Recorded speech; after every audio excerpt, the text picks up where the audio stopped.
asistentes acá de esta transmisión y de los que lo verán en la posteridad, pido disculpas por la música de fondo. Si usted llega a escuchar, pues tenemos pues este pequeño percance que se nos escapó de nuestras manos, ya que pues hay un evento que tienen los vecinos, pues, y trataremos en la medida de lo posible pues de concentrarnos acá, y le pido por favor que usted también lo haga para que esto sea de provecho y de bendición y de edificación a pesar de las dificultades pues, que ahorita estamos atravesando hoy día. Así que bueno, vamos a orar para que el Espíritu Santo nos ayude, para que el Espíritu Santo disipe conforme a su voluntad todos estos obstáculos, para que esto sea de verdad de mucho provecho para nuestra vida, como siempre lo ha venido haciendo de martes en martes. Amén. Así que adelante nos toca.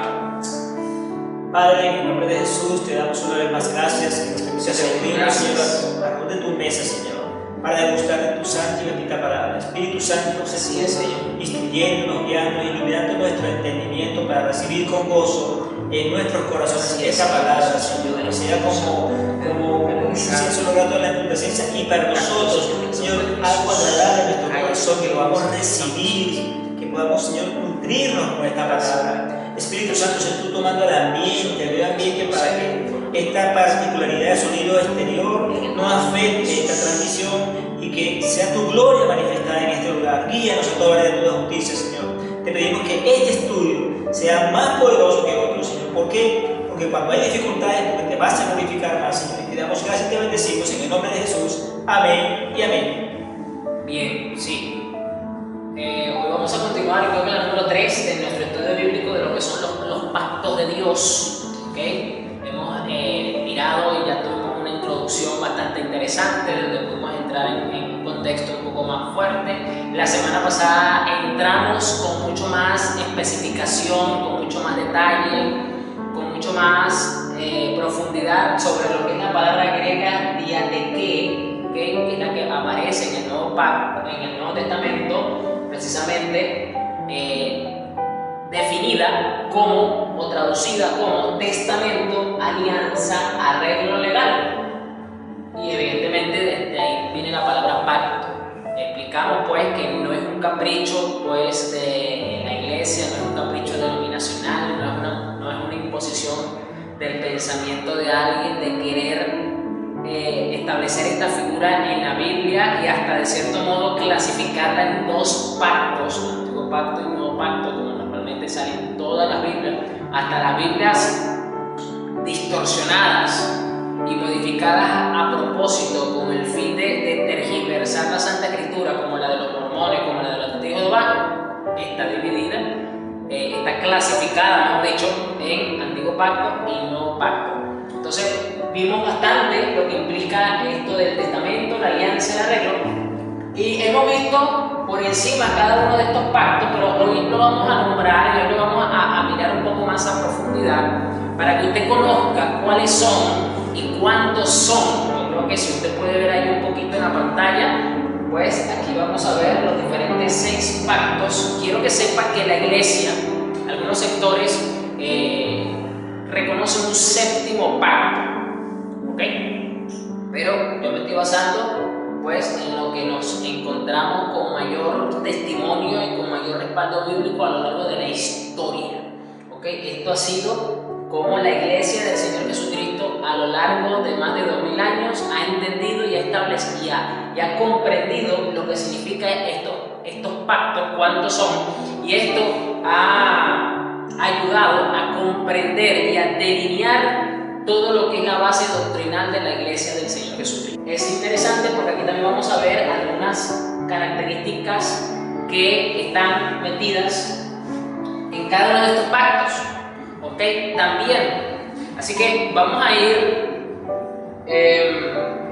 con el primer pacto, que es precisamente el pacto adámico. Usted dirá, bueno, si vamos a hablar de Adán, vamos a hablar de Génesis, ¿no? Porque ahí es donde sale Adán. Pero curiosamente la cita que tengo aquí pautada no es precisamente la de Génesis. Usted dirá, pero ¿cómo es eso, pastor? ¿Cómo usted va a citar a Adán y no va a citar a Génesis, que es donde más sale? Pues precisamente vamos al libro de Oseas, al profeta menor Oseas. Bien, leemos el capítulo 6. Oseas, capítulo 6, versículo 7. Oseas, capítulo 6, versículo 7.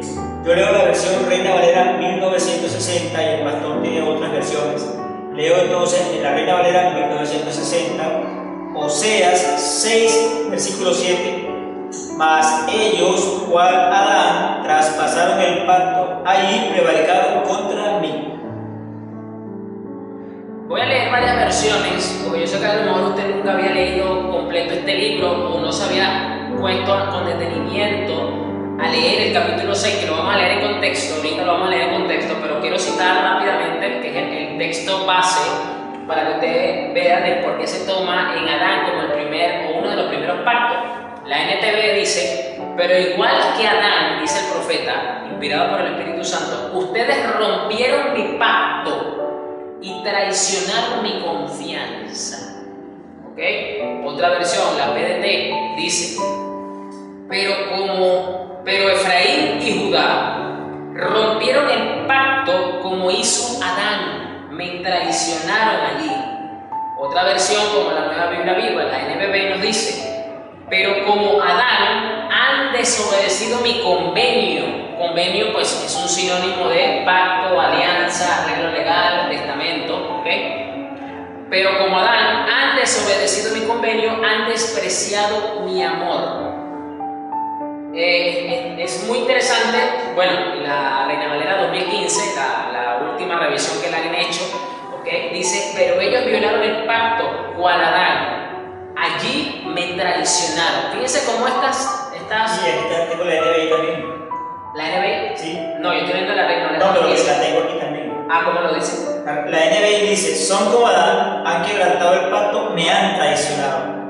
Es interesante porque cada una de estas diferentes versiones, con muy pocas variables, con muy pocas diferencias, ¿ok? Más que todo en la elaboración de la frase, pero la esencia misma de lo que está diciendo el profeta inspirado es que Adán tuvo un pacto que fue hecho por Dios con él y que Adán lo traspasó, lo violó, lo rompió. Son las distintas palabras que usa, que básicamente nos dan la misma idea. Despreció. Otra versión dice lo despreció. Lo desobedeció. Otra versión dice lo desobedeció. Otra dice lo traicionó. Sí. Pero lo que básicamente estamos mirando acá es que en Adán la humanidad tuvo su primer pacto. Pero fíjense que en el contexto, el libro de Oseas es un libro hermosísimo porque Dios usa la analogía del matrimonio para hablar de la relación que él tiene con el pueblo de Israel y cómo él se siente, le voy a poner así un término muy coloquial pero muy actual, siente que le pegaron los cachos porque el pueblo de Israel siempre se iba a fornicar con Baal y con los dioses de acera y entonces luego venían delante de Dios en el templo como que si no ha pasado nada, como que si Dios no sabe lo que ellos están haciendo y venían con una actitud muy cínica a pedirle a Dios que los bendiga. Entonces, básicamente ese es el contexto general del libro de Oseas. Y precisamente este capítulo 6 se titula, bueno, en esta versión por lo menos, un llamado al arrepentimiento. Y precisamente dice a partir del versículo 3, por ejemplo: oh, si conociéramos al Señor, esforcémonos por conocerlo. Él nos responderá tan cierto como viene el amanecer o llegan las lluvias a comienzos de la primavera. Oh Israel y Judá, ¿qué debo hacer con ustedes?, pregunta el Señor. Pues su amor se desvanece como la niebla de la mañana y desaparece como el rocío a la luz del sol. Envié mis profetas para destrozarlos, para aniquilarlos con mis palabras, con juicios tan inevitables como la luz. Quiero que demuestren amor, no que ofrezcan sacrificios, más que ofrendas quemadas, quiero que me conozcan. Pero igual que Adán, ustedes rompieron mi pacto y traicionaron mi confianza. Y esto es tremendo porque Adán era una persona que conocía a Dios. Tenía el privilegio que a lo mejor usted y yo anhelamos de poder tener una relación cara a cara con Dios. De estar trabajando y que de repente llegue Dios por un costado y que tú puedas voltar y decir: ah, mira, ya llegó mi papá, ya llegó el Señor, ¿cómo estás? Estoy cansado. O sea, que tú puedas tener esa relación como la tienes con tu esposo cuando llegas de trabajar, como que la puedes tener con tus hijos cuando llegas del colegio. Una forma muy natural. Una forma, esa es la palabra, una forma muy natural que hoy día solamente es posible a nivel espiritual. espiritual. A ese nivel Adán tenía una relación con Dios tan espectacular, tan íntima, tan sencilla, es que esa es la palabra perfecta, tan natural, como usted tiene su relación con su esposo, con sus hijos, con las personas que conviven con usted y se reúnen al final del día para conversar, para verse las caras. Mira cómo te fue en el trabajo, tuviste un mal día, qué te dijo el profesor, qué clase te mandó. Normal. Claro, es una relación no vivida, todo es natural, todo es normal porque es una convivencia de cada día, de cada momento. Y fíjese que aunque hoy día podemos de cierto modo tener esa relación con Dios, lo que somos realmente hijos de Dios y pueblo de Dios por medio de su Espíritu Santo, pero no deja de ser una relación netamente espiritual, ¿okay? Y que se nos demanda, se nos exige una entrega y una atención completa en ella para poderla disfrutar y para no ofender a Dios de ninguna manera. Pero Adán era de lo más natural. Fíjese que todavía Adán peca y Dios viene como siempre venía, porque siempre Dios venía a hablar con el hombre, a relacionarse con el hombre, y dice que se escondió. ¿Cómo Adán sabía que Dios había llegado? Como para él decir, me tengo que esconder. De la misma manera como cuando usted está en su casa y de repente, le voy a poner algo muy gráfico, algo que a lo mejor vemos hasta en las películas algunas veces, ¿no? Dependiendo de una escena, cuando los niños o los jóvenes están haciendo algo en el hogar y escuchan el sonido del carro. Ya llegó mi papá, corre, escóndete, esconde esto, esconde lo otro, escóndete atrás de la puerta, esconde que no lo vean. Porque ya conocen el sonido de las llaves, ya conocen el sonido del carro, conocen su caminar. La relación le permite obtener una información que le permite comprender y conocer a la persona. De la misma forma, Adán, la Biblia no nos dice cómo Adán supo que Dios había llegado. Nos dice el momento cuando Dios llamó al hombre, y recuerda que Dios lo sabe todo, obviamente. No es que Dios no sabía dónde estaba escondido, obvio que lo sabía. Sabía exactamente dónde estaba Adán, qué había hecho, todo lo sabía Dios. Pero dice, ¿dónde estás, Adán? Y entonces es solamente en ese momento que Adán le responde, es que tuve miedo de ti, me escondí. Ya él sabía, porque había esta relación tan hermosa. Fíjese, hasta en ese momento que ya había pecado, ya el pecado había entrado, estaba esa relación tan espectacular, tan íntima. Y es precisamente que en el pacto, en Oseas 6, se nos muestra el pacto adámico, se nos confirma. Y vamos a ver acá cuatro características que tienen los pactos que Dios ha hecho con la humanidad. Tienen 4. ¿Ok? La primera característica es que Dios se relaciona con el hombre por medio de pactos. Eso es algo básico, elemental de entrada. Es decir, Dios establece una alianza. Dios establece un arreglo legal. En el pacto adámico ya lo hemos leído bastante, Dios hace el huerto del Edén. Dios forma a Adán, ¿ok? Y le da estatutos, ¿ok? Le da acuerdos. Aquí pasamos al punto número 2. Dios da estipulaciones que rigen el pacto. La cláusula legal del contrato, del documento. Dios lo establece. ¿En dónde lo vemos en el pacto adámico? Cuando Dios le dice, le da los deberes a Adán: sojuzgad y enseñoread sobre toda la tierra. O sea, fructificad y multiplicaos. Esos eran los deberes de Adán. Puedes comer de todo lo que está aquí en el huerto. O sea, esos son los beneficios de Adán. Come lo que quieras, las veces que quieras, Adán. Eres un hombre perfecto, tienes una salud perfecta, tu cuerpo asimila todo de manera perfecta, tu sistema inmunológico nada, ningún tipo de bacteria. Adán no tiene que estarse lavando las manos con alcohol, ni tiene que hervir el agua para beberse, ni ponerse mascarilla, ni nada. Él puede simplemente acercarse al árbol, arrancar la fruta y comérsela, así de sencillo. Y todo lo iba a hacer de perfecta digestión y de provecho para su cuerpo. Pero también le dio entonces las regulaciones, las imposiciones, las exigencias. No puedes tocar ese árbol. Bueno, vamos a ser más explícitos. No puedes comer de ese árbol. La que Dios que no lo podía tocar era Eva, pero Dios no le dijo a Adán que no lo podía tocar. Dios le dijo a Adán, no puedes comer del árbol del conocimiento del bien y del mal. El día que comas, y le dio la advertencia, eso está dentro de las estipulaciones que rige el pacto. El día que comas de eso, te lo advierto, vas a morir. ¿Ok? Eso nos da entonces claramente estas dos. la tercera característica que encontramos en los pactos de Dios, ¿okay? Es que suelen existir representación. ¿Cómo es esto, pastor? Bueno, que en Adán vemos la representación de la humanidad. En Adán, Dios le estaba hablando a la humanidad que iba a venir después de él. En Adán, por eso que Pablo dice que por cuanto todos pecaron, ¿okay? En Adán, que por la transgresión de uno, el pecado y la muerte pasó a la humanidad y que era necesario entonces el postrer Adán, que es Cristo, ¿okay? Como en representación de la humanidad, ¿okay? Él está representando a una humanidad caída, corrupta, muerta espiritualmente, aunque él no está corrupto, él no está caído, él no está muerto espiritualmente, él está todo lo contrario, él es perfecto, él es íntegro, él está en gloria y él es la vida eterna misma, porque el mismo Dios, la vida eterna que te conozcan a Cristo, dice el apóstol. Entonces, en representación, Dios, por medio de cada uno de los pactos, suele existir una representación.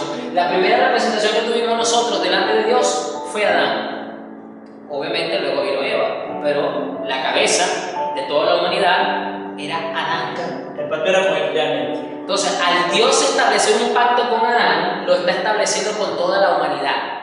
¿Okay? ¿Por qué? Porque Él es la representación de todos nosotros. Lo mismo vemos también en el caso, por ejemplo, lo vamos a mirar también con los demás. Cada una de estas características las podemos ver representadas en cada uno de estos pactos. Por ejemplo, otro caso es cuando, por ejemplo, Jesús ora en Juan 17 y está orando por los discípulos, por los 12 discípulos, pero Él está orando también por los que ellos representan. Él está orando por la iglesia que está siendo representada por los 12 apóstoles.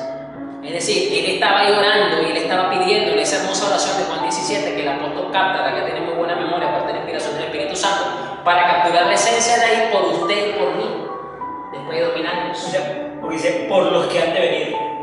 Exacto, entonces él está orando, está usando una representación, ¿okay? De la iglesia, que en ese momento recaía toda la figura sobre los 2 apóstoles. ¿Okay? Y la cuarta característica que tienen los pactos de Dios, los pactos que Dios establece con el hombre, es que usualmente hay algún tipo de señal que lo representa, es decir, que lo identifica. ¿Okay? En el caso de, ¿cuál es la señal en el pacto adámico precisamente? Pues el estado de perfección y la señal que no puede ser violentada, que era el árbol mismo. Esa era la señal. O sea, tu señal es esa, ojo con eso. Es como cuando vemos en la naturaleza precisamente, a lo mejor usted lo ha visto con estos programas de animales que a veces son bastante interesantes y uno se sorprende de la magnífica sabiduría de Dios al crear los animales. Estos animales que normalmente son insectos, que tienen unos colores, o algunos animales del mar tienen unos colores bastante brillosos. Ahora algún tipo de oruga, algún tipo de gusano, de tarántula, de invertebrado que tienen unos colores bastante vivos, como un amarillo, fucsia, azules, y que todos los científicos dicen lo mismo. Eso es una señal de que no debes ni siquiera tocar ese animal, mucho menos ingerirlo, porque esos colores dicen: soy peligroso para ti, no me toques. Y curiosamente, todos esos animalitos aparentemente se ven inofensivos porque no tienen movimientos bruscos, caminan lento, algunos se quedan como estáticos, parece que estuvieran y que no se mueven, como que no tienen movimiento, y está como que la tentación de, bueno, me voy a proteger para tocarlo. Fíjese que hasta con los animalitos ocurre esto. Entonces, cuánto más este árbol, que la Biblia dice en Génesis que Eva lo vio hermoso a los ojos y codiciable. Es decir, ¿por qué estaba codiciable? Porque era atractivo a los ojos. Es decir, el árbol del conocimiento del bien y del mal no era como la zarza, no era como la maleza, no era como un junco, era un árbol hermoso. O sea, la representación gráfica de lo que se describe en Génesis nos indica que para que ella lo hubiese codiciado es porque tenía algún tipo de atractivo. Por eso es que el pecado... Y la situación estaba en el centro del huerto del Edén. O sea, imposible perderlo de vista. O sea, el árbol del conocimiento del bien y del mal, vamos a ponerlo así, ¿no? Hablando aquí un poco en términos actuales, era la redoma del huerto. Algo así, exactamente. Que estaba en el medio para tú moverte del... Iba a pasar norte, sur, de este, oeste, porque estaba como que dice en el centro del huerto, ¿no? Así que era difícil no perderlo de vista y la señal allí latente siempre. Así que no era un árbol feo. Y por eso siempre se dice que el pecado tiene que tener algún tipo de atractivo, o sea, para que la seducción cobre vida y dé fruto al pecado, en este caso fue la codicia, y luego se engendre y dé muerte, tiene que haber algún tipo de seducción, de estímulo. Algo así como de incentivo, ¿no? Para que tú lo... Un tipo de incentivo, porque la Biblia lo dice, que Eva lo vio hermoso y lo codició, lo vio hermoso. Entonces, acá vemos, repito, las características de los pactos de Dios con la humanidad. Número uno, Dios se relaciona con el hombre por medio de pactos. Lo vemos muy claramente establecido en el pacto que Dios hizo con Adán y que el profeta Oseas, inspirado por el Espíritu Santo, nos dice que Adán rompió el pacto y traicionó la confianza de Dios. Así lo dice la NTV. Tremendo esto, ¿ok? Número dos, dice que Dios da estipulaciones que rigen el pacto, es decir, Dios da las cláusulas de forma unilateral y el hombre las acepta porque no está en condiciones de negociar con Dios. Eso no tengo por qué explicarlo, evidentemente. Ya lo dije en la anterior oportunidad de que los pactos entre los hombres, bueno, cada parte pone las regulaciones que más le convengan para hacerlo lo más justo y equitativo posible. Porque están en posición de hacerlo, pero delante de Dios ningún ser humano tiene semejante capacidad. Así que todo el ser humano simplemente dice amén a lo que Dios ha establecido. Así de simple. Entonces, número 3, suele existir una representación. ¿Ok? Suele existir una representación. Y esto es tremendo porque en Cristo se cumple la representación perfecta. ¿Por qué? Porque de un lado, como sacerdote, él se pone como el postrer Adán delante de Dios como hombre, ¿ok? En representación de nosotros. Y delante de nosotros, él se pone como Dios mismo, como lo que él es, como el profeta que le dice de parte de Dios, así te digo yo, que dice el sacerdote, tienes que cumplir con esto. Entonces, por eso que Cristo es rey, profeta y sacerdote. Él es la representación perfecta en la relación Dios-hombre, hombre-Dios. De allá para acá tenemos un lado de Jesús y de aquí para allá tenemos otro lado de Jesús que están en perfecta armonía. Por eso Él es la representación perfecta del pacto de Dios para con la humanidad. Y usualmente hay una señal. Hay siempre una señal. Ahora vamos con el pacto noético, que lo vimos un poquito la semana pasada. Génesis 9, 12 al 17, Reina Valera 1960, Génesis 9, 12 al 17. Y dijo Dios: esta es la señal del pacto que yo establezco entre mí y vosotros, y todo ser viviente que está con vosotros por siglos perpetuos. Mi arco he puesto en las nubes, el cual será por señal del pacto entre mí y la tierra. Y sucederá que cuando haga venir nubes sobre la tierra, se dejará ver entonces mi arco en las nubes, y me acordaré del pacto mío que hay entre mí y vosotros y todo ser viviente de toda carne, y no habrá más diluvio de aguas para destruir toda carne. Estará el arco en las nubes y lo veré, y me acordaré del pacto perpetuo entre Dios y todo ser viviente con toda carne que hay sobre la tierra. 17. Dijo pues Dios a Noé: esta es la señal del pacto que estableció entre mí y toda carne que está sobre la tierra. Bueno, como lo acabamos de leer en el versículo 12, Dios le dice, aquí lo dice muy claramente, Dios dijo: les doy una señal de mi pacto con ustedes. Pero fíjense que en el versículo 1 de Génesis 9 dice: después Dios bendijo a Noé y a sus hijos y les dijo: sean fructíferos y multiplíquense, llenen la tierra. Todos los animales de la tierra, todas las aves del cielo y todos los animales pequeños que corren por el suelo y todos los peces del mar tendrán temor y terror de ustedes. Yo los he puesto bajo su autoridad, se los he dado a ustedes como alimento, como les he dado también los granos y las verduras, pero nunca deben comer de ninguna carne con su vida, es decir, que aún tenga sangre. Básicamente Dios confirma nuevamente las promesas y las cláusulas del primer pacto adámico, porque Dios le permite otra vez comer, le da la autoridad sobre todos los animales a Noé también. Y fíjense que vemos una vez más las 4 características porque Dios usa la representación, ¿ok? Como Adán, este primer pacto, el hombre falló, porque Dios nunca falla con sus pactos, Dios siempre ha mantenido íntegro todos sus pactos. Dios establece otro pacto ahora bajo esta figura en la que se encuentra la humanidad en Noé. Y nos da entonces en representación toda la humanidad en Noé. En ese momento recibimos este pacto.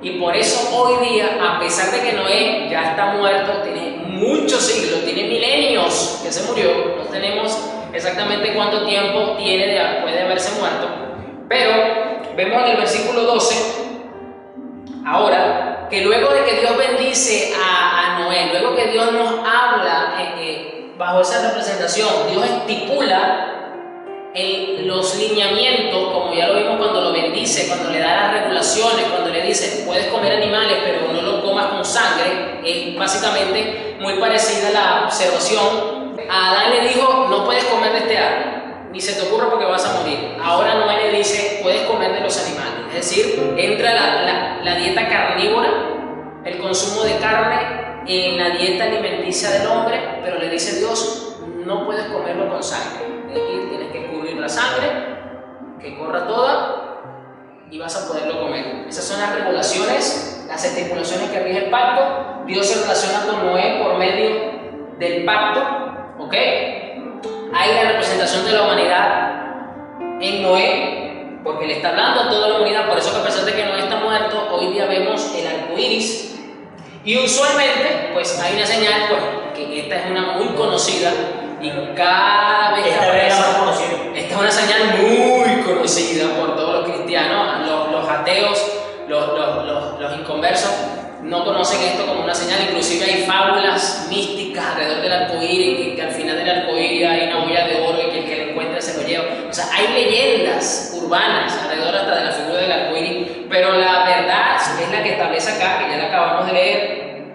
Dios le dice en el versículo 12 a Noé: les doy una señal de mi pacto con ustedes y con todas las criaturas vivientes para todas las generaciones futuras. Fíjense, aquí está más que claro. He puesto mi arco iris en las nubes. Esa es la señal de mi pacto con ustedes y con toda la tierra. Esto es hermosísimo, ver esta majestuosa señal de lo que Dios hizo hace milenios, hace siglos atrás con la humanidad, donde Él juró que no iba a destruir nunca más a la raza humana de la forma en la que lo hizo con un diluvio. Y por eso usted ve ese hermoso y majestuoso arcoíris cuando sale en las nubes, dice. Bueno, realmente sí, yo nunca he visto un arcoíris sin nube, curiosamente, ¿no? Que yo recuerde. Siempre hay algún tipo de nube en el proceso. Ok, entonces vemos una vez más los pactos, la alianza. Vemos que Dios se relaciona con el hombre, es decir, la relación del hombre, de Dios con el hombre y del hombre con Dios, luego de lo que ocurrió con el diluvio, está basado en el pacto que Dios hizo con Noé. ¿Ok? Donde pues Él no iba a desbordar su ira de la forma en la que lo hizo. Eso lo hizo una sola vez, donde básicamente reseteó o reinició a la raza humana, porque hizo un buen borrón y solamente dio a Noé, a la esposa, a los hijos de Noé junto con sus esposas vivos. O sea, no me pregunte cuántas personas estaban vivas, pero yo les puedo asegurar que no eran ni 2 ni 3, era muchísima la gente que ya existía en esa época. Y eso fue tremendo borrón, tremendo reseteo para la humanidad por causa de la maldad. Y pues Dios en su soberana voluntad ha ido refrenando a lo largo del tiempo esos niveles de maldad tan altos que igual van a existir, para que eso no se vuelva a repetir. Y usted dirá, bueno, pastor, pero recuerde que viene el anticristo y eso van a ser tiempos terribles de maldad. Sí, van a ser tiempos terribles de maldad, pero a pesar de que van a ser tiempos terribles de maldad, Dios dijo que no iba a traer un diluvio para acabar con toda la gente, sino que van a venir 21 juicios que, le recuerdo, hay algunas versiones que dicen que algunos de estos juicios van a ser tan pero tan fuertes que van a acabar con 1/3 de la humanidad presente, señores. Eso es muchísima gente, pero no es toda la gente. Sí, en este momento, con la pandemia, vemos con terror, por ejemplo, que pasa en la India o en ciertos países donde hay una mortandad, muchísima gente. ¿Cómo será entonces 1/3 de la población? Mundial. O sea, si es terrorífico ver una imagen de la India en un terreno amplio quemándose a la gente, porque no. Los cuerpos de los fallecidos. Se ve dantesco, terrorífico, como será 1/3 de la población mundial muriendo por los juicios de Dios. por las plagas, la peste y todas las cosas involucradas. O sea, con todo y todo se cumple el pacto. Número uno, no lo voy a acabar otra vez, no lo voy a resetear otra vez. Y número dos, no voy a usar el agua. Aquí va a usar fuego, va a usar granizo, va a usar demonios, van a haber una serie de cosas tremendas, porque estos son 21 juicios terribles de la ira de Dios, de la copa de Dios que se van a rehusar, como lo dice acá. Entonces vemos acá el pacto noético establecido y vemos cada una de estas características otra vez presentes. Ahora vamos con el pacto abrahámico. Evidentemente involucra pues al padre de la fe, Abraham. Génesis 17, repito la cita, del 10 al 13. Génesis 17, 10 al 13, Reina Valera 1960. Génesis 17, 10 al 13. Este es mi pacto que guardaréis entre mí y vosotros y tu descendencia después de ti. Será circuncidado todo varón de entre vosotros. Circuncidaréis pues la carne de vuestro prepucio, y será por señal del pacto entre mí y vosotros. Y de edad de 8 días será circuncidado todo varón entre vosotros por vuestras generaciones, el nacido en casa y el comprado por dinero a cualquier extranjero que no fuere de tu linaje. Debe ser circuncidado el nacido en tu casa y el comprado por tu dinero, y estará mi pacto en vuestra carne por pacto perpetuo. Aquí pues una vez más se cumplen cada una de estas características, porque luego de muchos siglos después aparece Abraham en escena, y Dios se relaciona con Abraham por medio de un pacto. Evidentemente este pacto no fue establecido precisamente la primera vez que se le apareció a Abraham, porque la primera vez que Dios le habló a Abraham fue: sal de tu tierra y de tu parentela a la tierra que te voy a mostrar. Eso fue lo primero que Dios le dijo. Y luego, no nos dice cuánto tiempo pasó, es que se establece el pacto con Abraham, que es el famoso pacto de la circuncisión, como lo dice aquí. Entonces vemos que Dios se relaciona con Abraham, y en este caso con el propósito redentor, en esa analogía del pueblo de Israel que iba a traer, por el cual iba a venir la descendencia del Mesías. Suele existir una representación. Dios le habla entonces a los hijos de Abraham, que son lo que Pablo dice, es que este cumplimiento de Abraham se cumple perfecta, valga la redundancia, en Cristo de manera perfecta, porque dice que solamente los que son de la fe son los verdaderos hijos de Abraham, porque Abraham creyó y por eso fue justificado, dice Abraham. Dice también que en su descendencia iban a ser benditas todas las naciones, es decir, como resultado del pacto establecido. Y ya lo vimos también, Pablo, que si no me equivoco fue en Gálatas, que dijo que cuando se refiere la Biblia a descendencia, no se estaba refiriendo ni a Isaac, ni a las 12 tribus, sino se estaba refiriendo a Jesucristo, que esa era la descendencia. Y que en Cristo iban a ser benditas todas las naciones, por cuanto se iba a predicar el Evangelio a todas las naciones, a todo el mundo. Y entonces en su nombre iban a ser benditas las naciones. Entonces el propósito de este pacto lo vemos claramente, tiene una connotación bastante profética que anuncia al Mesías y que tiene un cumplimiento hermosísimo de la forma en la que te estoy explicando. Y vemos también esta característica. Dios da estipulaciones que rigen el pacto. Dios le dice a Abraham en el versículo 9: es tu responsabilidad obedecer las condiciones del pacto, dice esto acá. ¿Qué es eso? Las estipulaciones, es decir, las cláusulas del contrato, de la alianza, del arreglo legal que Dios está estableciendo a nivel espiritual. Le dice: es tu responsabilidad cumplirla. Tanto tú como todos tus descendientes tendrán esta responsabilidad de por vida. Es decir, los israelitas, los hebreos de por vida, y todavía es una costumbre dentro de los judíos ortodoxos, cumplir al octavo día con la circuncisión. Solo que hoy día pues tienen la ventaja de que le pueden poner, como son niños no padecen, ¿no? Pero esto hablando de los que son grandes y no se circuncidan por alguna razón y luego se quieren circuncidar, por lo menos tienen la misericordia de la ciencia que les hace el proceso más tolerable. Porque en la época en la que esto fue establecido, tanto para Abraham como para sus descendientes, ahí no había anestesia, ahí no había tratamiento médico para aguantar dolor, eso era carne viva. Tampoco había bisturí. No había bisturí, y como usted pregunta, ¿cómo hacían eso, pastor? Pues afilaban una piedra. Ya con eso le estoy diciendo bastante. lo que eso puede significar que por mucho que usted afile una piedra, eso no va a quedar tan afilado como un metal. Así que usted puede imaginarse las implicaciones de ese caso. Ya con eso le estoy diciendo bastante lo que eso quiere decir. Pero entonces aquí dice: este es el pacto que tú y tus descendientes deben cumplir. Todo varón entre ustedes debe ser conciso. circuncidado. Debes cortar la carne del prepucio como señal del pacto entre tú y yo. Aquí se estipula, aquí es lo más tremendo porque aquí vemos las dos características, una agarrada de la mano.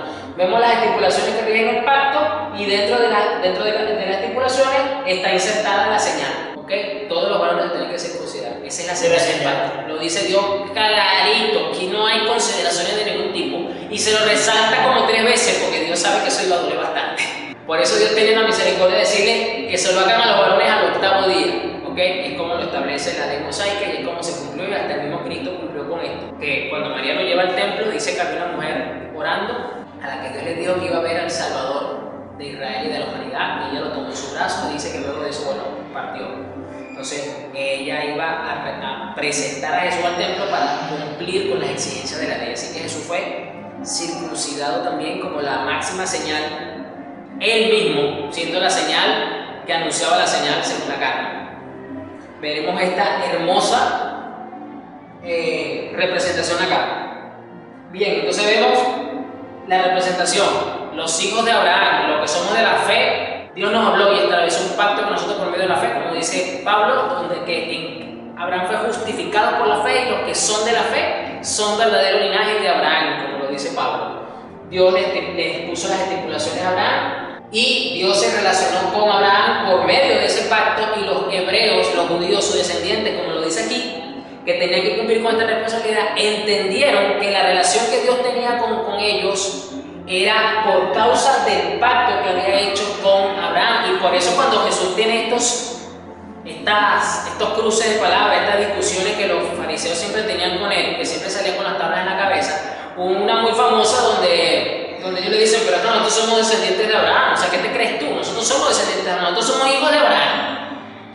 Y Jesús le responde pues con una frase bastante dura, pero no dejó de decir una verdad como siempre se caracterizaba. Es que ustedes no son hijos de Abraham, porque si ustedes fueran hijos de Abraham, ustedes quisieran hacer la voluntad de Dios. Ustedes son hijos de vuestro padre el diablo, porque siempre están buscando hacer las obras de él, ustedes siempre quieren agradarles a él. Y es tremendo esto, porque entonces ellos crean, bueno, como estamos nosotros dentro del pacto y nosotros tenemos un pacto, tenemos la señal en nuestra carne, pues nosotros estamos en una relación correcta con Dios porque estamos cumpliendo con el pacto. Y no se esperaban la respuesta que mi Señor Jesús les dio allí.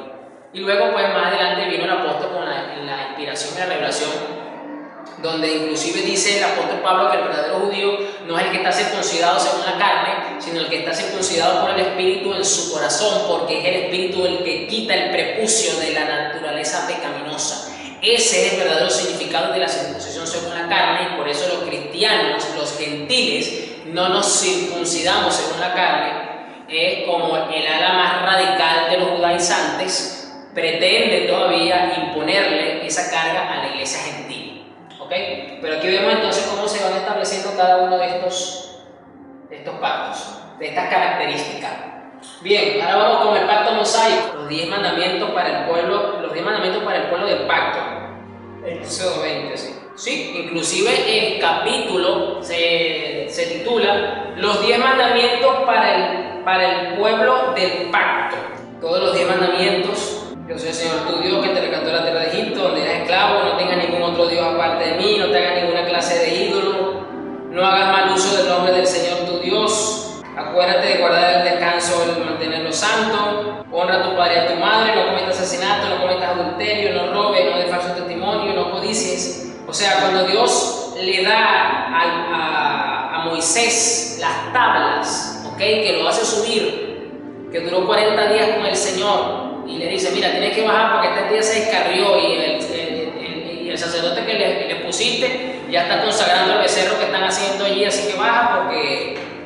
Y Moisés se indigna y revienta las tablas de la ira santa que tuvo, y Dios le volvió a dar las tablas, pero ahora le dice, esta la vas a hacer tú, yo no la voy a hacer, yo te la voy a dictar, pero tú la vas a escribir. Las primeras fueron escritas por Dios. Fíjate cómo Moisés, a pesar de ser la representación, inclusive en el versículo 20, dice que luego de ver todo esto, los israelitas tuvieron miedo. El versículo 18 dice, de Éxodo 20, cuando los israelitas oyeron los truenos y el toque fuerte del cuerno de carnero y vieron los destellos de relámpago y el humo que salía del monte, se mantuvieron a distancia temblando de miedo.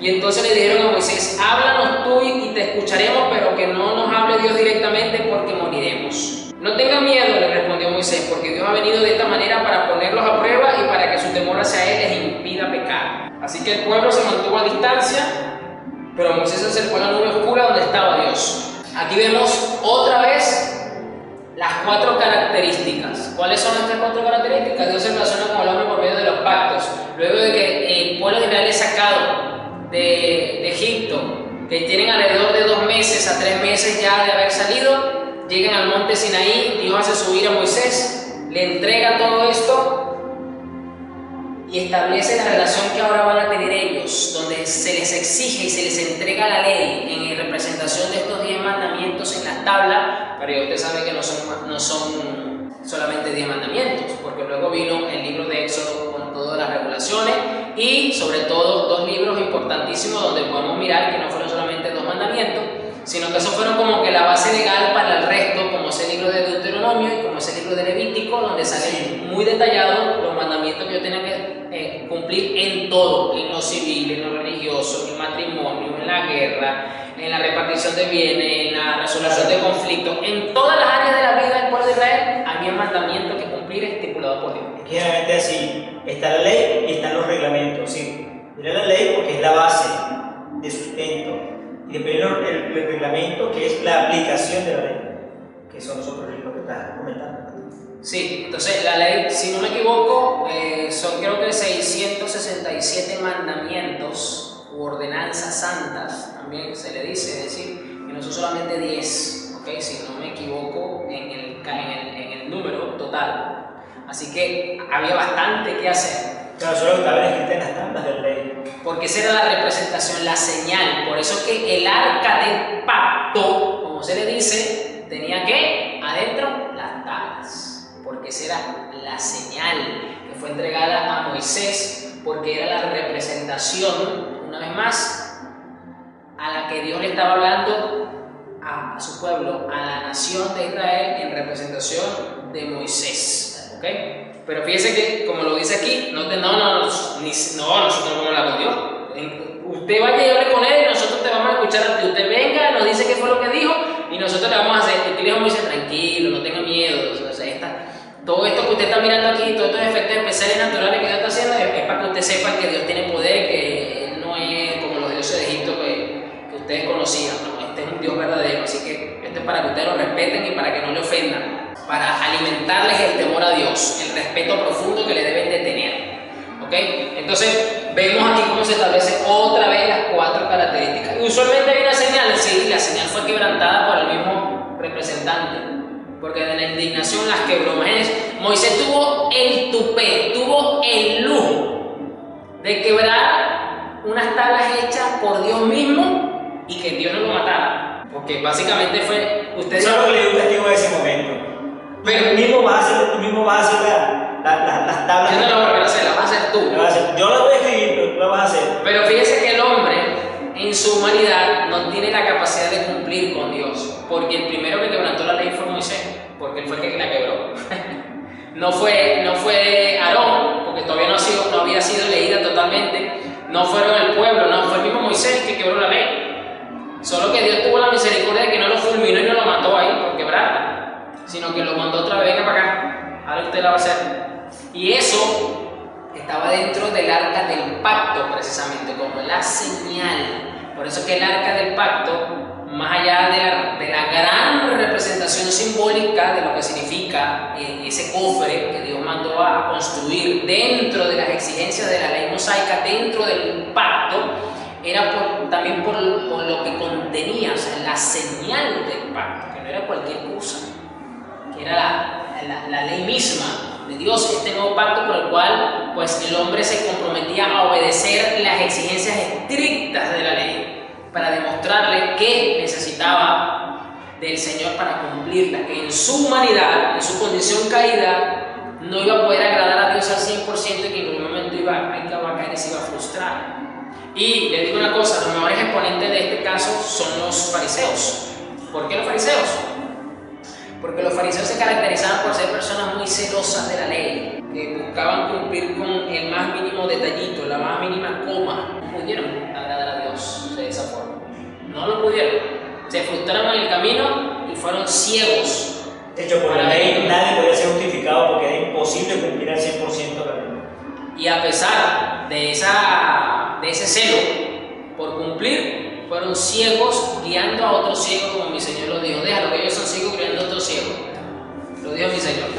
Entonces, acá vemos las 4 características establecidas. Una vez más, donde vemos acá establecido esto, con una connotación hermosísima. Entonces, fíjense que este pacto asume o se complementa con el abrahámico, porque en este mosaico seguía el tema de la circuncisión, o sea, estaba presente. Sí. Ellos conocían muy bien. Una regulación. Ellos conocían muy bien el pacto del arco iris establecido por Dios, o sea, estaba ahí añadido. Y evidentemente conocían el primer pacto, porque de ahí veníamos todos y conocemos muy bien que Adán, el padre Adán, como dicen algunos, quebró esa primera alianza que Dios había hecho con la humanidad. Entonces, fíjense cómo ninguno que queda por fuera, o que queda cero a la izquierda, o que queda menospreciado porque vino el otro. No, cada uno asume al otro de una manera perfecta y hermosa. ¿Por qué? Porque Dios se relaciona con el hombre por medio de pactos. Por eso está el primerito en las características. Bien, ahora vamos con el pacto davídico. A ver, ¿qué tiene que ver esto con el rey David acá? Segunda de Samuel, que es... Creo que era el capítulo 7. Segunda de Samuel 7, si no me equivoco. Voy a verificar allí rápidamente. Pacto de Dios con David. Ese mismo es entonces. Segunda de Samuel 7. Y el Salmo 89, 3 y 4. Voy a leer el Salmo 89 y tú lees el 2 de Samuel. En el Salmo 89, versículos 3 y 4, leo la NTV, dice: dijo el Señor, hice un pacto con David, mi siervo escogido. Le hice este juramento: estableceré a tus descendientes como reyes para siempre. Se sentarán en tu trono desde ahora y hasta la eternidad. Este es un pacto que, si bien es cierto, no tiene una implicación tan amplia como a lo mejor lo tiene el noético, y que no lo tiene como por ejemplo el mosaico, sino es como que mucho más específico, ¿ok? Un poco más reducido en cuanto al alcance. Tiene una implicación importante a nivel profético, porque precisamente dentro de lo que tiene que ver con las profecías mesiánicas que anuncian el advenimiento del Mesías Salvador, dice que era un descendiente del linaje del rey David, es decir, que venía por la línea de los reyes. Esa es la razón por la que Jesús fue, en lo natural, fue marginado y fue rechazado en parte, porque ¿cómo es posible que estamos esperando un rey y venga un hijo que nació en un pesebre y que su nacimiento es dudoso, porque al parecer la mamá como que le pegó los cachos al papá y el papá aceptó de todas maneras casarse con la mamá? O sea, no es claro. Entonces, el menosprecio.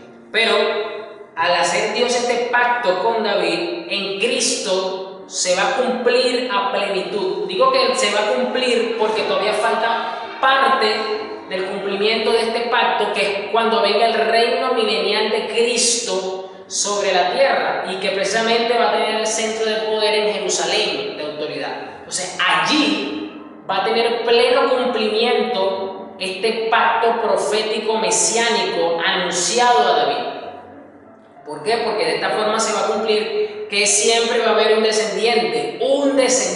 Fíjese lo interesante, que a lo mejor para este momento David tenía claro, tiene que haber un solo rey, por eso tiene que Dios hablando en singular, pero realmente lo que estaba era anunciando una vez más proféticamente a Cristo, al Rey de Reyes, al Señor de Señores, al Príncipe de Paz, al soberano sobre todas las cosas. A ese al que estaba anunciando esta profecía. Entonces, ¿qué dice Samuel? Bueno, es un 29 versículo, pero realmente no está tan específico. Sin embargo, tomando en cuenta lo que estás hablando de la parte de lo que es decir que vendrá alguien de su descendencia que será rey, Jehová dice, así como dice Jehová, te hace saber que Él te hará casa, y cuando tus días sean cumplidos y duermas con tus padres, yo levantaré después de ti a uno de tu linaje, el cual procederá de tus entrañas, y afirmaré su reino. Él edificará casa a mi nombre, y yo firmaré para siempre el trono de su reino. Yo le seré por padre, y él me será a mi hijo. Y si él hiciere mal, yo le castigaré con vara de hombres y con azotes de hijos de hombres. pero mi misericordia no se apartará de él como la parte de Saúl, el cual quité delante de ti. Y será afirmada tu casa y tu reino para siempre delante de tu rostro, y tu trono será estable eternamente. Conforme a todas estas palabras y conforme a toda esta visión, así habló Natán a David. Ok, aquí vemos la profecía. Dios le dice que su trono va a ser afirmado eternamente. ¿Cómo usted puede explicar que eso se vaya a cumplir si hoy día en la nación de Israel ni siquiera tiene monarquía? Si hoy día existe un presidente, sustituyendo sobre la nación de Israel tiene presidente, pero la figura pública del gobierno de Israel es el primer ministro, que hasta hace poco fue Netanyahu, ahorita ahorita no recuerdo el apellido del nuevo primer ministro, que es el que básicamente es el vocero oficial de todo el gobierno de la nación de Israel. O sea, ni siquiera tiene como figura representativa de poder la monarquía, porque esta palabra profética, este pacto davídico, porque aquí Dios está estableciendo un pacto con David, tiene una implicación profética, mesiánica. Y esto es lo tremendo, que existe una representación, claro, fue dado a David. Dios estipula el pacto, las regulaciones del pacto fueron estipuladas. Dios se relacionó con David y sus descendientes, con los reyes, por medio de un pacto que Dios estableció, y usualmente había una señal. ¿Cuál era esa señal? Se llama Naftali Bennett. Naftali Bennett es el nuevo primer ministro. Desde el 13 de junio de este año. El nuevo ministro Naftali Bennett de la nación de Israel. O sea, ni siquiera tiene monarquía todavía. Entonces, esa monarquía va a ser restaurada en Cristo, porque allí es donde se va a firmar entonces el trono de David. Por eso que es hijo de David, descendiente de David. ¿Ok? Se va a cumplir perfectamente en lo que es la corona. Usualmente hay una señal, la corona, el trono. Siempre se está hablando de trono, de corona, poder, eternidad, permanecer. Esa es la señal, la coronación. Hasta hoy en día lo que va a ser mencionar es el rey David. No se menciona el rey Osea, el rey Ezequías, el rey X, el rey otro, no, el rey David. De hecho, de la línea de Jesús, descendiente de David. Y ese es un trono que ha tomado para siempre. O sea, el trono de David está firmado para siempre, perpetuamente, desde el punto de vista de Israel y desde el punto de vista bíblico. Y fíjese que hasta en el tiempo mediano inmediato de la época de David, de su descendiente, de Salomón y del nieto de David, del rey Roboam, con el nieto de David es que hubo la separación de los reinos, del reino del norte y del reino del sur, por culpa precisamente de la actitud del nieto de David, que fue totalmente contraria a la actitud de su padre. O sea, no fue nada sabio, fue todo lo contrario, fue muy necia su actitud. Y eso originó prácticamente en una polarización de la sociedad de la época. Es decir, hubo prácticamente un enfrentamiento civil, hubo una separación de los reinos. Y Dios le manda profecía, y prácticamente la profecía se la da a Salomón, pero se cumplió fue con su hijo. Le dice: mira, por causa de mi siervo David y del pacto que yo hice con él, no te voy a quitar todo el trono, no te voy a quitar todo el poder, te voy a dejar una tribu.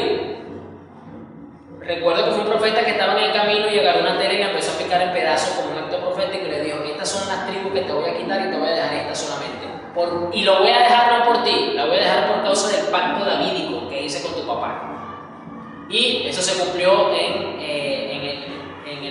el mandato, en la monarquía del hijo de Salomón, que lo sucedió en el trono. Y hubo la separación, y es donde usted ve entonces en los conflictos entre los reyes del norte y los reyes del sur, que es una misma nación dividida por esto mismo, pero que permaneció así por causa del pacto davídico. Fíjense lo interesante de esto, cómo se establece entonces cada una de estas cosas. Y vamos a terminar con el pacto de la gracia. Hermoso pacto de la gracia. Todos son hermosos, todos son espectaculares, todos tienen una implicación tremenda con la humanidad misma. Mateo 26. Mateo 26. Hasta el 29. Bien, Reina Valera 1960, Mateo 26 al 29.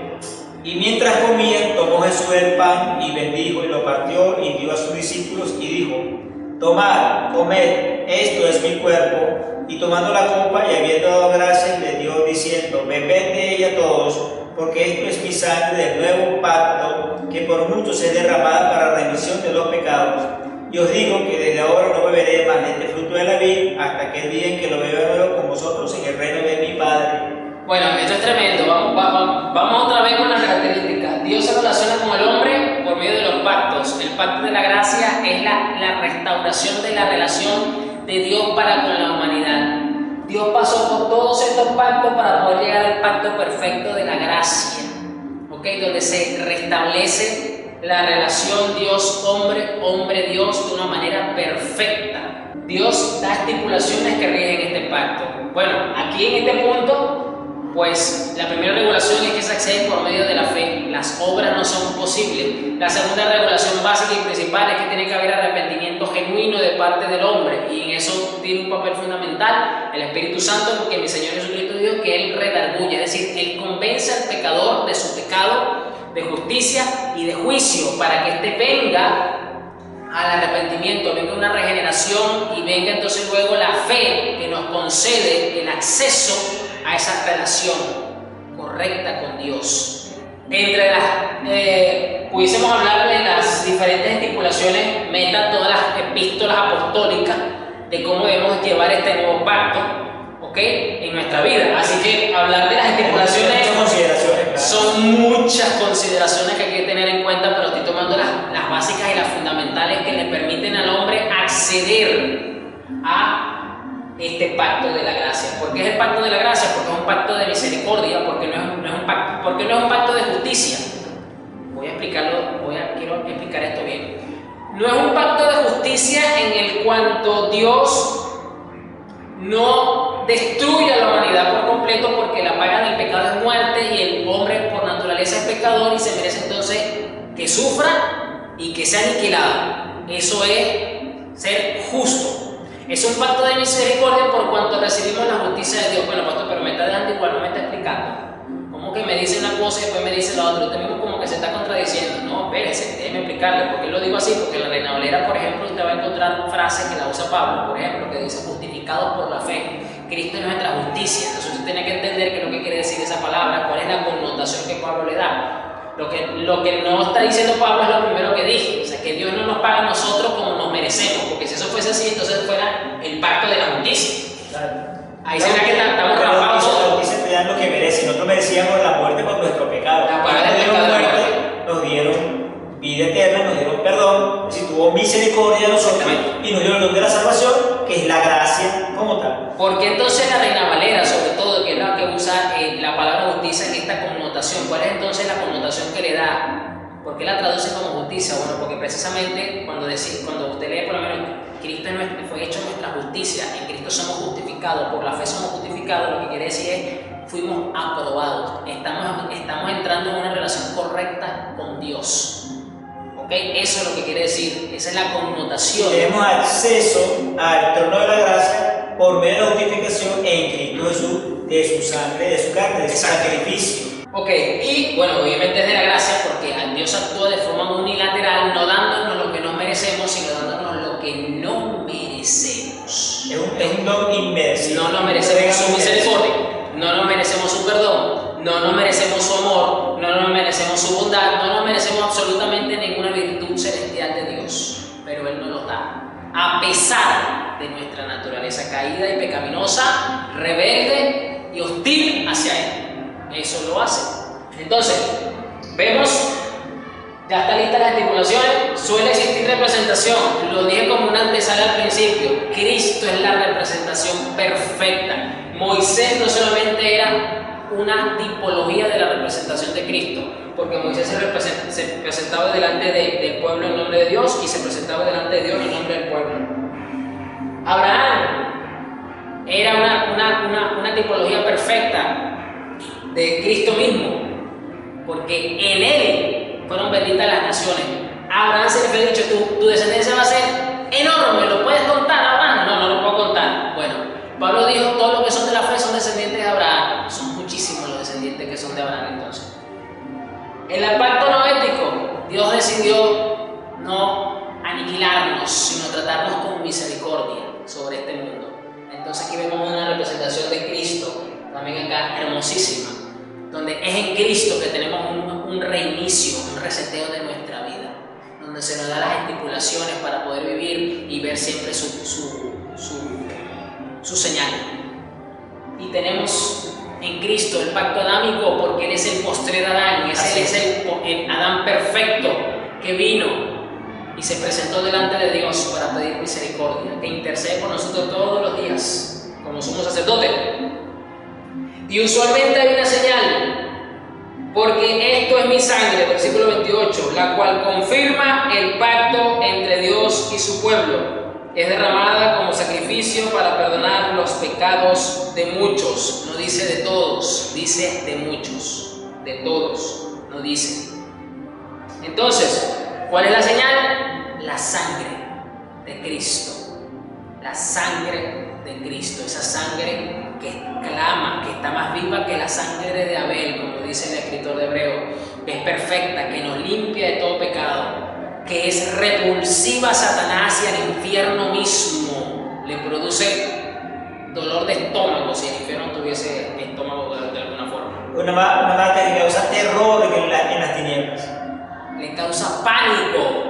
¿Por qué? Porque sella con tinta, como que si fuese tinta, la nueva alianza, el Nuevo Testamento, el nuevo pacto, como lo dice aquí esta versión, porque esta es mi sangre, la cual confirma el pacto, la cual es la señal. Por eso la cruz es hermosa, porque allí está pegada el pacto, y por eso la palabra testelestai, la palabra griega que se traduce como consumado es, tiene una implicación legal a nivel espiritual, tiene una carga poderosa de la cual usted y yo nos podemos aferrar para pedir misericordia, para clamar por el perdón de Dios cuando nos arrepentimos, para pedirle al Padre que nos mire como mira Cristo, porque cuando venimos a la fe, la justicia de Cristo es puesta sobre nosotros. Aleluya. Porque ya Él llevó nuestra culpa, nuestro pecado. Por eso el pacto de la gracia, una vez más, vemos cada una, y es gracias al pacto de la gracia que tenemos una relación con Dios. Fíjese entonces lo hermoso, lo espectacular de vivir realmente entendiendo los pactos de Dios, porque es por medio de los pactos, por medio del pacto que está ahorita vigente, ¿ok? Y cuando digo vigente quiero aclarar que, como yo lo dije, Él va asumiendo los demás pactos. Ya no somos justificados por obras, pero somos capacitados para vivir en obediencia. ¿Qué quiere decir esto? Que yo no me presento delante de Dios con mi obediencia, sino con el sacrificio de Cristo. Creo en ese sacrificio, ¿ok? Pero soy capacitado por el Espíritu para obedecer los mandamientos de Dios. Pacto mosaico. Porque ahora puedo decir: Señor, ayúdame a no codiciar a la mujer de mi prójimo. Señor, ayúdame a no robar cuando tengo necesidad y tengo que pagar las cuentas y en mi casa no hay que comer. Señor, ayúdame, Señor, a no idolatrar y no endiosar a mis hijos, a mi esposo, a mi jefe, no endiosar mi trabajo, no endiosar esto, porque no tendré ídolos delante de tu presencia, porque lo dice tu santa y bendita palabra, Señor, establecida. Ayúdame a no tomar tu nombre en vano. Es solamente en el pacto de la gracia que podemos cumplir, por ejemplo, con las exigencias justas de la ley moral de Dios. Y digo la ley moral de Dios porque la ley ceremonial ya se cumplió en Cristo y ya nosotros no tenemos por qué cumplirla, porque ya cumplió su objetivo. Es decir, podemos cumplir entonces con las exigencias santas y justas del Señor por medio de su palabra. Y como dijo mi Señor, la ley se resume en dos: ama a tu Dios con toda tu fuerza, con toda tu mente, con todo tu corazón, y ama a tu prójimo como a ti mismo. Es el segundo. Porque el que ama al prójimo no le hace ningún tipo de mal, en pocas palabras. Así es. Así que bueno, vamos a darnos hasta acá. Fue hermoso, está bastante enriquecedor poder mirar cada uno de los pactos de Dios, entender cómo Dios se ha relacionado con el hombre desde el mismísimo Adán hasta nuestros tiempos. No sé si el pastor tiene algunos comentarios finales que hacer. No, solamente que ya lo hemos hablado en otro momento. El pacto solamente lo hace Dios con nosotros. Eso lo hace solamente Dios. Nosotros no hacemos pactos con Dios, no. Es Dios con nosotros. Aquí está establecido todo. Está establecido todo. Usted puede hacer un voto, usted puede hacer un compromiso, usted puede decirle, yo quiero, me comprometo con hacer esto, pero un pacto lo hace Dios con nosotros. Bien, y es importante que quede claro, no que voy a pactar con Dios, no pactamos con Dios. Nosotros podemos hacer un voto a Dios, podemos hacer un compromiso. Yo me puedo comprometer con Dios a hacer algo para Él, para servirle, qué cosa, no sé, lo que tenga en su corazón, comprometerse usted con Dios, pero no es un pacto. Es importante que quede bien claro eso, hermano o hermana que te esté escuchando. Era eso solamente.